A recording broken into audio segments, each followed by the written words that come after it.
Hello everyone, welcome to Tejas career academy. Guys, आज है आपका 22 ऑफ दिसंबर और आज हम देखेंगे इंपॉर्टेंट करंट अफेयर के क्वेश्चंस को। लेकिन आगे बढ़ने से पहले मैं आपको बताना चाहूंगा कि अगर आपने अभी तक चैनल को सब्सक्राइब नहीं किया है तो चैनल को सब्सक्राइब करें, वीडियो को लाइक शेयर जरूर करें। चलिए शुरुआत करते हैं आज के इस सेशन का। सबसे पहले हम मूव करेंगे क्वेश्चन नंबर 1 की तरफ। फर्स्ट क्वेश्चन यहां पर रखा गया है आपका, इथेनॉल उत्पादन के संदर्भ में निम्नलिखित कथनों पर विचार कर सही कथन का चयन करें। इट मींस किसके बारे में बात कर रहा है? बायोडीजल फ्यूल्स के बारे में आपसे बात कर रहा है कि बायोडीजल फ्यूल्स के लिए इथेनॉल प्लांट जो लगाया जा रहा है इसके रिगार्डिंग। तो सबसे पहले आपको पता होना चाहिए कि इथेनॉल उत्पादन के लिए छत्तीसगढ़ में पिछले 2 सालों में अगर हम आपसे बात करें तो 2 ईयर्स में आपका 29 एमओयू साइन किया गया है डिफरेंट डिफरेंट कंपनी के साथ। किसने साइन किया है? साइन किया है स्टेट गवर्नमेंट ने। और सबसे पहली पसंद के बारे में अगर हम बात करें कि मैक्सिमम जो इन्वेस्टर्स हैं, जो निवेशक हैं इथेनॉल प्लांट में जिनको लगाना है, उसमें सबसे ज्यादा पसंदीदा जगह के रूप में देखा गया है बेमेतरा को। ओके, बेमेतरा को देखा गया है। तो याद रखिएगा 2 सालों में 29 एमओयू साइन किए गए और पसंदीदा जगह जो है वो है आपका बेमेतरा। ठीक है, बेमेतरा सबसे ज्यादा 11 प्लांट, याद रखेंगे आप, 11 प्लांट जो है बेमेतरा में लगाए जाएंगे।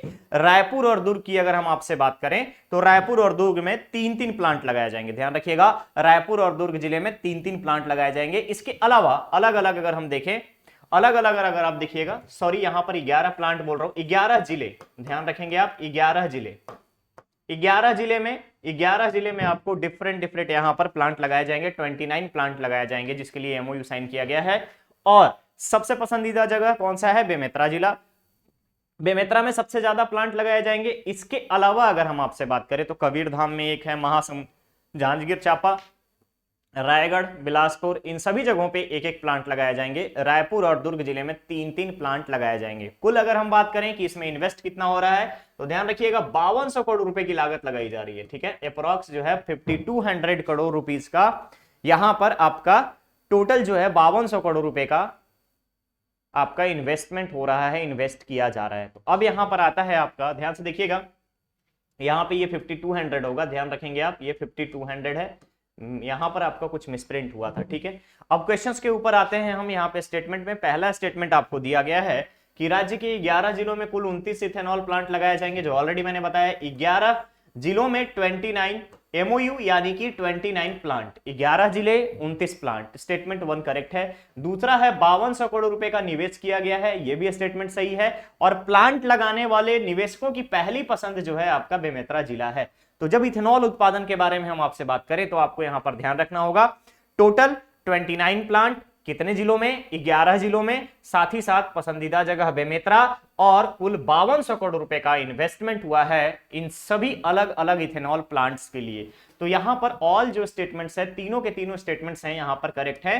तो यहां पर हो जाएगा ऑप्शन डी। ठीक है, ऑप्शन डी। आगे बढ़ते हैं हम नेक्स्ट क्वेश्चन पे।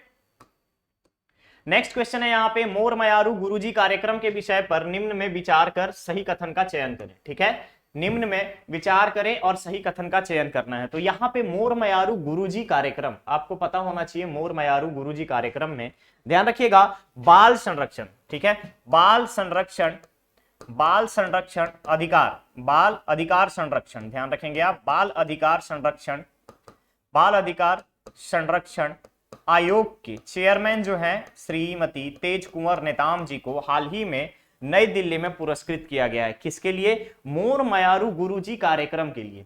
यह कार्यक्रम कहां चलाया जा रहा है? ये छत्तीसगढ़ में, हमारे राज्य में चलाया जा रहा है। बाल एवं महिला अधिकार संरक्षण आयोग की अगर हम बात करें तो मंत्री कौन है? श्रीमती अनिला भेड़िया जी। और यहां पर आयोग के द्वारा संचालित है। और इस कार्यक्रम को यानी कि मोर मयारू गुरुजी कार्यक्रम को स्कॉच अवार्ड दिया गया है। ध्यान रखिएगा, SKOCH silver award, SKOCH silver, silver SKOCH, ध्यान रखेंगे SCOCH, स्कॉच सिल्वर अवार्ड से सम्मानित किया गया है। अवार्ड किसने लिया है? तो बाल अधिकार संरक्षण आयोग के चेयरमैन कौन है? श्रीमती तेज कुंवर नेताम जी को इसका अवार्ड को दिया गया है। अब बात आती है यहां पे स्टेटमेंट्स में, तो ध्यान से देखेंगे छत्तीसगढ़ राज्य में चलाया जा रहा है बाल अधिकार संरक्षण आयोग के द्वारा। दूसरा है कि कार्यक्रम का चयन स्कॉच सिल्वर अवार्ड के लिए हुआ, यह भी सही है। तीसरा है श्रीमती अनिला भेड़िया द्वारा, यह पुरस्कार अनिला भेड़िया द्वारा नई दिल्ली में प्रदान किया गया, यह भी आपका सही है। एंड लास्ट क्या है? श्रीमान तेज, श्रीमती, ध्यान रखेंगे यहां पे श्रीमती तेज कुंवर नेताम जी छत्तीसगढ़ राज्य बाल अधिकार संरक्षण आयोग के अध्यक्ष हैं, ध्यान रखिएगा अध्यक्ष हैं। तो यहां पर चारों के चारों स्टेटमेंट्स जो हैं सही है, तो यहां पे option C will be correct. ठीक है, इसके बारे में ध्यान रखिएगा। मोर मयारू गुरुजी बाल संरक्षण आयोग की तरफ से चलाया जा रहा कार्यक्रम है और यहां पे पूरे राज्य में बच्चों को बढ़ावा देने के लिए, शिक्षक के प्रति सम्मान के लिए इस कार्यक्रम को चलाया जाता है। क्लियर रहेगा। चलिए नेक्स्ट क्वेश्चन पे चलते हैं। क्वेश्चन है यहाँ पे, प्रदेश की एकमात्र खाद्य लैब में खाद्य पदार्थों में बैक्टीरिया की जांच शुरू होगी, ये खाद्य लैब कहां स्थित है? तो सबसे पहले आपको एफएसएसआई के बारे में जानना होगा। एफएसएसआई यानी food safety and security authority of India. ठीक है, food safety security authority of India. यहां पर अगर आप देखेंगे तो एफएसएसआई में पिछले 18 सालों से हमारे यहाँ रायपुर में एक लैब काम कर रहा है जो कि खाद्य लैब है, फूड लेबोरेटरी है। और इसमें पहली बार माइक्रोबायोलॉजी, ध्यान रखिएगा, माइक्रोबायोलॉजिकल टेस्ट के लिए एडवांस किट यहां पर लगाया जाएगा, एडवांस टेक्नोलॉजी को इनेक्ट किया जाएगा और इसके द्वारा छत्तीसगढ़ में खाद्य पदार्थों में कितनी मिलावट हो रही है, किस तरीके से उसका टेस्ट होगा, साथ ही साथ दाल के उत्पाद जितने भी हैं, दाल से जितने भी बनने वाले प्रोडक्ट हैं, उन सब की जांच आराम से की जाएगी। और ये एफएसएसआई जो है रायपुर में 18 साल से, ध्यान रखिएगा 18 साल पहले बैठाई गई थी लैब रायपुर में, और इसी में एडवांसमेंट किया जाएगा और माइक्रोबायोलॉजिकल लैब लगाए जाएंगे। क्लियर रहेगा। तो करेक्ट ऑप्शन बनेगा यहां पर आपका अगेन सी।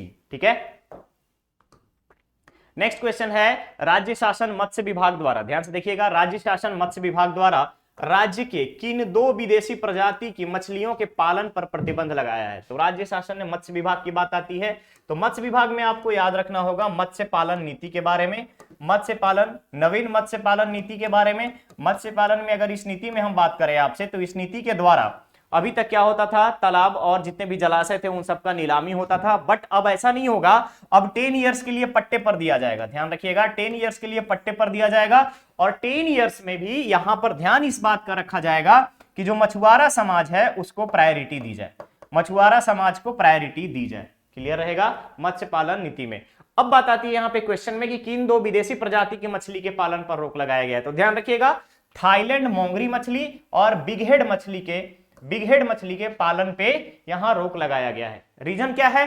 तो ये जो थाईलैंड मोंगरी है ये अपने यहां कतला मछली, याद रखिएगा कतला मछलियों के समकालीन माना जाता है, और मोंगरी जो है मांस भक्षी है, ध्यान रखेंगे बिग हेड और मोंगरी जो है मांस भक्षी हैं। तो इससे जितने भी हमारे देसी मछलियां हैं उनको प्रॉब्लम हो सकती है, उनकी संख्या में कमी आ सकती है अगर इनकी पालन हो तो। ठीक है, क्लियर रहेगा। तो इस वजह से थाईलैंड मोंगरी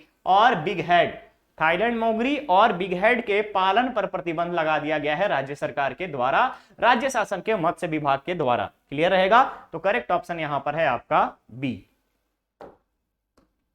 नेक्स्ट क्वेश्चन है, राज्य सरकार द्वारा सरकारी भवनों के रंग रोगन में गोबर पेंट अनिवार्य किया गया है, इसमें उपयोग किए जा रहे गोबर पेंट का निर्माण किस गौठान द्वारा किया जा रहा है? अब बात आती है यहां पर, ध्यान से देखेंगे कि हाल ही में राज्य सरकार ने यह घोषणा की है कि जितने भी सरकारी भवन होंगे, जितने भी छत्तीसगढ़ के सरकारी भवन होंगे उसमें पेंटिंग का काम जो है, ठीक है ध्यान रखिएगा, पेंटिंग का जो काम है ये सब के सब क्या होंगे? नेचुरल पेंट होंगे। नेचुरल पेंट का मतलब ध्यान रखिएगा छत्तीसगढ़ के गौठानों में गोबर से बने पेंट को यूज किया जाएगा, गोबर पेंट को यूज किया जाएगा। और इसके लिए खुद मुख्यमंत्री जी ने इस बात की घोषणा की है कि जितने भी सरकारी भवन हैं, जितने भी सरकार के शासकीय भवन हैं, सभी पर गोबर पेंटिंग से पेंट की जाएगी, उसके दीवारों को पेंट किया जाएगा। अब बात आती है कि गोबर पेंट बना कौन रहा है, इतना पेंट कहां से आएगा? गोबर के द्वारा पेंट जो है, गोबर से बनने के लिए पेंट कहां से आएगा? तो ध्यान रखिएगा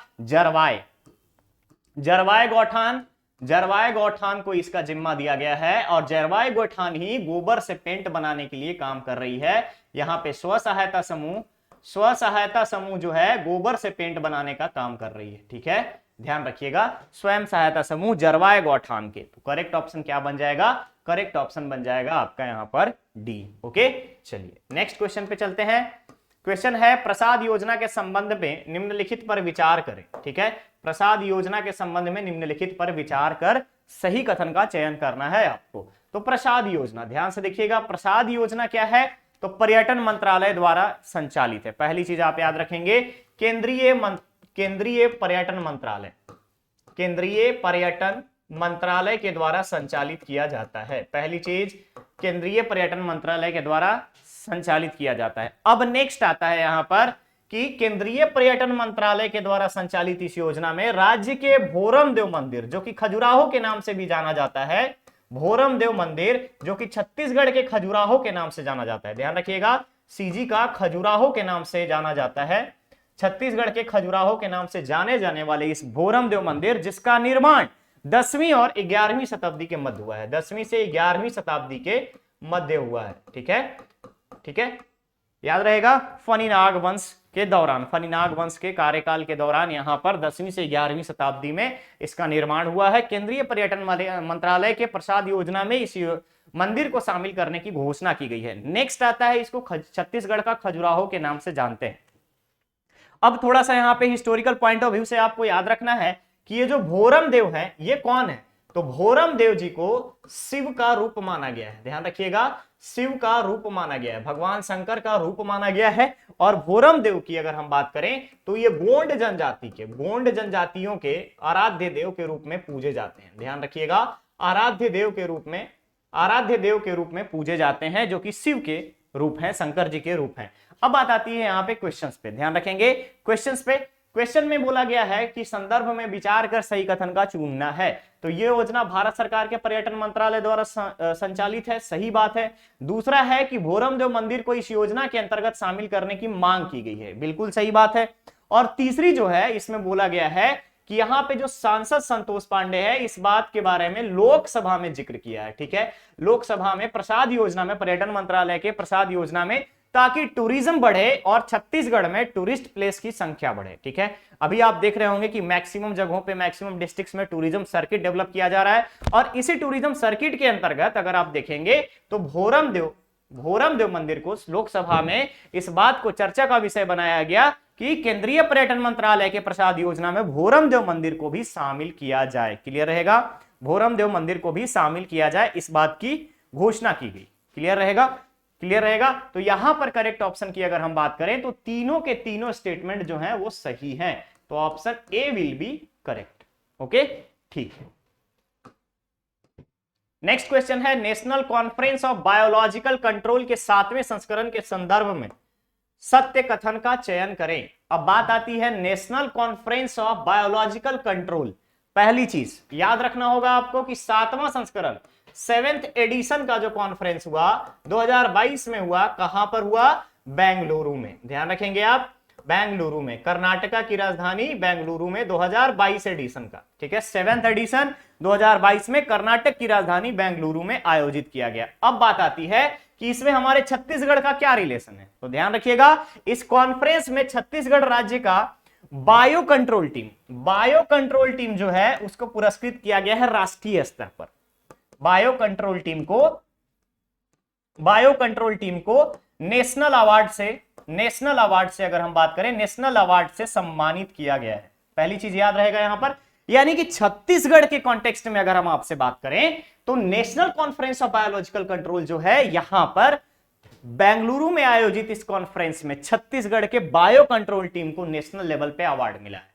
तो मुद्दा हमारा क्या है कि छत्तीसगढ़, क्वेश्चन आपको इस तरीके से भी पूछा जा सकता है कि छत्तीसगढ़ बायो कंट्रोल टीम को राष्ट्रीय स्तर पर पुरस्कृत किया गया किसमें, तो राष्ट्रीय स्तर पर हाल ही में किसमें पुरस्कृत किया गया है, बायो कंट्रोल टीम का। तो आपको सीधा पता होना चाहिए कि बायो कंट्रोल का टीम का कहां से संबंध है, तो national conference of biological control में हमारे बायो कंट्रोल टीम का कंट्रीब्यूशन है। और इंदिरा गांधी कृषि विश्वविद्यालय के जितने भी साइंटिस्ट हैं बायो कंट्रोल को लेकर के, उनको राष्ट्रीय स्तर पर सम्मानित किया गया है। तो जब हमारे यूनिवर्सिटीज के लोगों को पुरस्कृत किया जा रहा है, इट मींस छत्तीसगढ़ को अगर हम बात करें, राज्यों के संदर्भ में अगर आपसे बात करें तो सीधी सी बात है छत्तीसगढ़ को सम्मानित किया गया। लेकिन छत्तीसगढ़ में किसे सम्मानित किया गया, तो इंदिरा गांधी कृषि विश्वविद्यालय। अब इंदिरा गांधी कृषि विश्वविद्यालय के किस साइंटिस्ट को सम्मानित किया गया, देन आफ्टर आप वहां पे इंडिविजुअल पर्सन के ऊपर जाएंगे। क्लियर रहेगा, तो आपको ऐसे सीक्वेंसिंग बनाना है करंट अफेयर के जितने भी क्वेश्चन होते हैं उसमें। Clear, okay.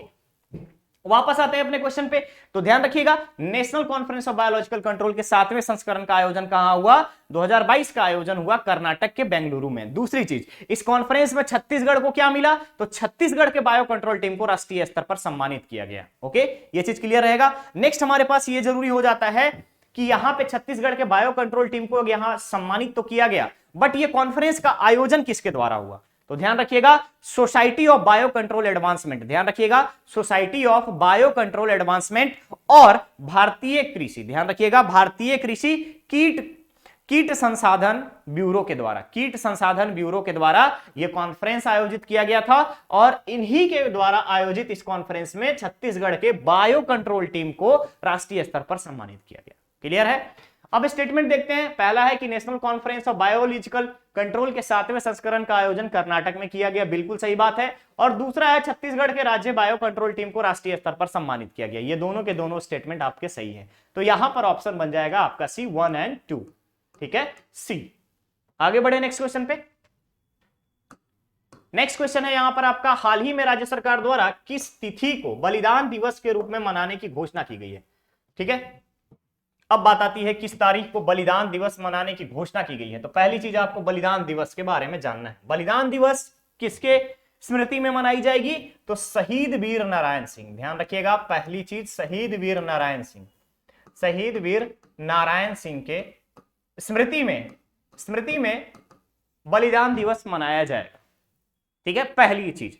दूसरी बात याद रखना है कि शहीद वीर नारायण सिंह के लिए, शहीद वीर नारायण सिंह की श्रद्धांजलि देने के रूप में हाल ही में सोना खान में ओपन एयर म्यूजियम, ध्यान रखिएगा ओपन एयर म्यूजियम खोला गया है। ठीक है, ओपन एयर म्यूजियम खोला गया है।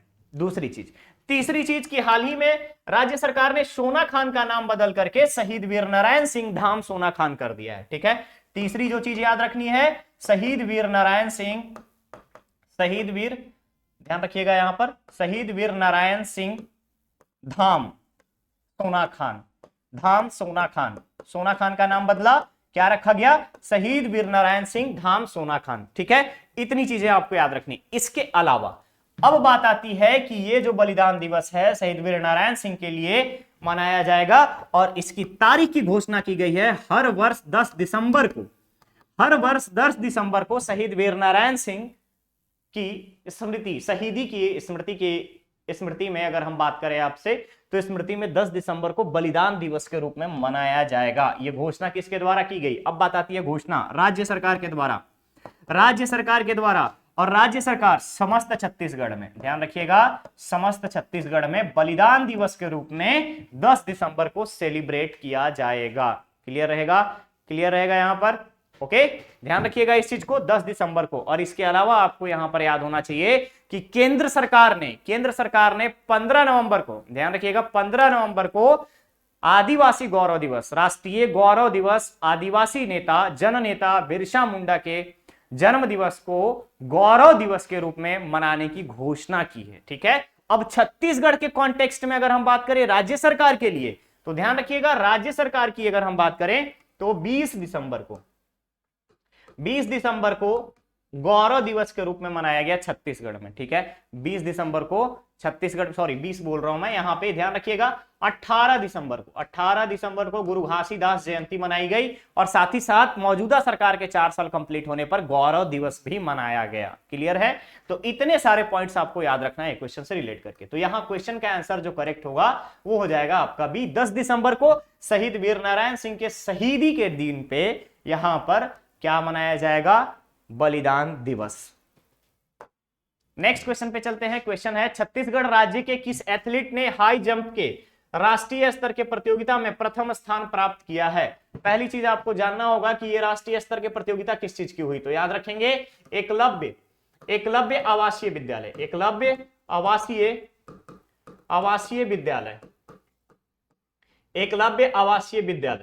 ठीक है, ध्यान रखिएगा आदिवासियों के लिए जो आदिम जाति कल्याण विभाग के द्वारा चलाया जाता है एकलव्य आदिवासी विद्यालय का एक 5वीं क्लास का छात्र जिसका नाम है मरमम नागराज। ठीक है, नागराज एकलव्य आवासीय विद्यालय की राष्ट्रीय स्तर पर प्रतियोगिता आयोजित की गई आंध्र प्रदेश के गुंटूर में। ध्यान रखिएगा, आंध्र प्रदेश के गुंटूर में आयोजित की गई ये प्रतियोगिता। और इस प्रतियोगिता में पूरे भारत के अलग अलग जगहों से यहाँ पे स्टूडेंट आए हुए थे, प्रतिभागी आए हुए थे। तो प्रतिभागियों में देखिएगा, ध्यान रखेंगे कि मरमम नागराज जो है, इन्होंने हाई जंप में फर्स्ट पोजीशन सिक्योर किया है, फर्स्ट पोजीशन सिक्योर किया है। अब बात आती है मरमम नागराज किस आवासीय विद्यालय के छात्र हैं, तो ध्यान रखिएगा कोंटा एकलव्य आवासीय विद्यालय, एकलव्य आवासीय विद्यालय के छात्र हैं 5वीं क्लास के, और इन्होंने ही प्रथम स्थान सिक्योर किया है। तो इतनी सारी चीजें आपको याद रहेंगी, क्लियर है। तो यहां करेक्ट ऑप्शन जो बन जाएगा वो हो जाएगा आपका बी, मरमम नागराज। ठीक है, चलिए नेक्स्ट क्वेश्चन पे चलते हैं। यहां पे क्वेश्चन है G20 के शिखर सम्मेलन से संबंधित। ध्यान से देखिएगा, G20 के शिखर सम्मेलन की चौथी स्थायी वित्त कार्य समूह की बैठक का आयोजन किस राज्य में किया जाएगा। तो पहले आपको पता होना चाहिए कि G20 20 देशों का एक समूह है, 20 देशों का ग्रुप है, और वर्ष 2023 के लिए G20 का सम्मेलन भारत में होने वाला है, यानी भारत इसकी मेजबानी करेगा। और भारत में कहां पे होगा, शुरुआत होगी जम्मू एंड कश्मीर से। ठीक है, जम्मू एंड कश्मीर से, जो कि ऑलरेडी हमारा यूनियन टेरिटरी है with legislation. Article 239 Indian constitution का रेफरेंस जहां से हम पढ़ते हैं यूनियन टेरिटरी के फॉर्मेशन के लिए। लेकिन यहां पे चूंकि हमने लेजिस्लेशन दिया है, इसलिए क्लॉज कंसिडरेशन में ए। क्लियर रहेगा। अब बात आती है यहां पे कि चौथी अस्थायी वित्त कार्य समूह का बैठक किस राज्य में किया जाएगा। तो G20 के चौथी अस्थायी वित्त कार्य समूह का बैठक जो है वो छत्तीसगढ़ में किया जाएगा। और छत्तीसगढ़ में कहां पे होगा, छत्तीसगढ़ के रायपुर में होगा। ध्यान रखिएगा, राजधानी रायपुर में। तो ऑप्शन जो बनेगा यहां पर आपका बन जाएगा डी। ओके, तो गाइज ये था आज का सेशन। अब बारी आपके स्टूडेंट धर्मा की। ठीक है, क्वेश्चन है यहां पर, ध्यान से देखिएगा कि राज्य के किस जिले में मिलेट्स कैफे का शुभारंभ किया गया है। ध्यान से देखेंगे, राज्य के किस जिले में मिलेट्स कैफे का शुभारंभ किया गया है। इसका आंसर आपको कमेंट बॉक्स में कमेंट करके देना है। लास्ट लेक्चर का क्वेश्चन आपसे पूछा गया था कि गोल्डन बूट अवार्ड किसे मिला फीफा की। अगर हम वर्ल्ड कप के बारे में बात करें, फीफा वर्ल्ड कप 2022 जो कि कतर में आयोजित किया गया था, दोहा में, तो यहां गोल्डन बूट अवार्ड किसे दिया गया, गोल्डन बॉल अवार्ड किसे दिया गया, और विनर कौन था। तो विनर कौन था, विनर है आपका अर्जेंटीना। नेक्स्ट आता है आपको कि गोल्डन बूट अवार्ड किसे दिया गया। तो गोल्डन बूट अवार्ड की बात करें, एम्बापे को दिया गया, किलियन एम्बापे को। गोल्डन बॉल अवार्ड की बात करें तो लियोनेल मेसी को। क्लियर रहेगा, इतनी सारी चीजें आप याद रखेंगे। चलिए, तो मिलते हैं बहुत ही जल्द नेक्स्ट और नए सेशन में। बने रहिए तेजस करियर एकेडमी के साथ। चैनल को सब्सक्राइब करें, वीडियो को लाइक शेयर जरूर करें। Thank you so much.